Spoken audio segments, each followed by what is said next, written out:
तो hello friends, welcome to my YouTube channel. तो लाया हूँ मैं आज क्लास 9 के क्षितिज के 4th चैप्टर सांवले सपनों की याद। तो आज करेंगे हम इसका प्रश्न उत्तर। तो पहला प्रश्न देखते हैं, शुरू करते हैं। पहला प्रश्न है, किस घटना ने सालिम अली की जीवन की दिशा को बदल दिया और पक्षी प्रेमी बना दिया? इसका उत्तर देखिए। एक बार बचपन में सालिम अली एयरगन से एक गौरिया घायल होकर गिर पड़ी। इस घटना ने सालिम अली की जीवन की दिशा बदल दी और पक्षी प्रेमी बना दिया। तो इसका बहुत आसान था। तो हम दूसरा प्रश्न देखते हैं। दूसरा भी इजी है। दूसरा प्रश्न है, सालिम अली ने पूर्व प्रधानमंत्री के सामने पर्यावरण के संबंधित किस संभावित खतरों का चित्र खींचा होगा कि जिनसे उनकी आंखें नम हो गई थी? इसका उत्तर देखते हैं। सालिम अली ने पूर्व प्रधानमंत्री चौधरी चरण सिंह के सामने केरल की साइलेंट वैली संबंधित खतरों की बात उठाई होगी जिससे उनकी आंखें नम हो गई। तो चलिए तीसरा प्रश्न देखते हैं।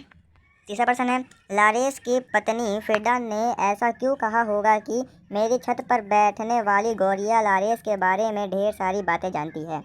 इसका उत्तर है, लारेंस की पत्नी फ्रिडा जानती थी कि लारेंस को गौरिया से बहुत प्रेम था। वह अपना काफ़ी समय गौरिया के साथ बिताते थे, इसलिए उन्होंने ऐसा कहा होगा। तो चलिए चौथा प्रश्न देखते हैं। चौथा है, आशय स्पष्ट कीजिए। इसका आशय दिया होगा, उसको स्पष्ट करना होगा। तो पहले का दिया है, वह लारेंस की तरह नेग्रिट जिंदगी का प्रतिरूप बन गए थे। तो इसका उत्तर देखते हैं। अंग्रेजी के कवि लारेंस प्रकृति के प्रेमी थी। प्रगति के प्रेमी प्रति उनके मन में जिज्ञासा थी। उन्हीं की भांति सालिम अली भी स्वयं को प्रगति के लिए समर्पित कर चुके थे। सालिम अली का व्यक्तित्व व्यक्तित्व है दोस्तों, यहाँ पे तो लिखा है व्यक्तित्व है, भी प्रगति के तरह सहज, सरल और निश्चय हो चुका था। तो चौथे का दूसरा प्रश्न देखते हैं। कोई अपने जिस्म की हरारत और दिल की धड़कन देखकर भी उसके लौटाना चाहे तो वह पक्षी अपने कंपनों के गीत दोबारा कैसे गा सकेगा? इसका उत्तर देखते हैं। मृत्यु ऐसा सत्य है जिसके स्वभाव स्वरूप मनुष्य संसारिक से दूर होकर चिर निद्रा और विराम प्राप्त कर लेता है। अब उन्हें किसी तरह से पहली जैसे अवस्था में नहीं लाया जा सकता। चलिए अब तीसरा प्रश्न देखते हैं। तीसरा है, सालिम अली प्रगति की दुनिया में एक टापू बनाने की बजाय अथाह सागर बनाकर उभरे थे? उत्तर देखिए। सालिम अली प्रगति के खुले संसार में खोज करने के लिए निकले।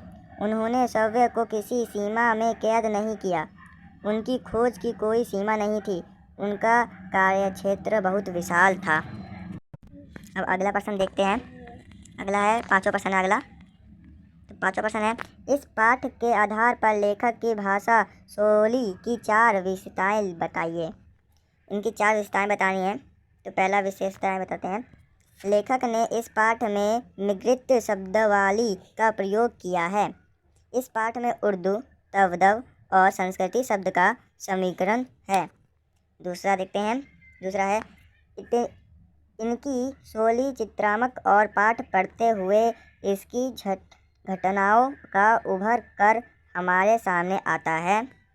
तीसरा देखते हैं, अपने मनोभाव को प्रकट करने लेखक ने अभिव्यक्ति शैली का प्रयोग किया है। चौथा है, जावेद हुसैन अलंकारों की भाषा में लिखते हैं। उपमा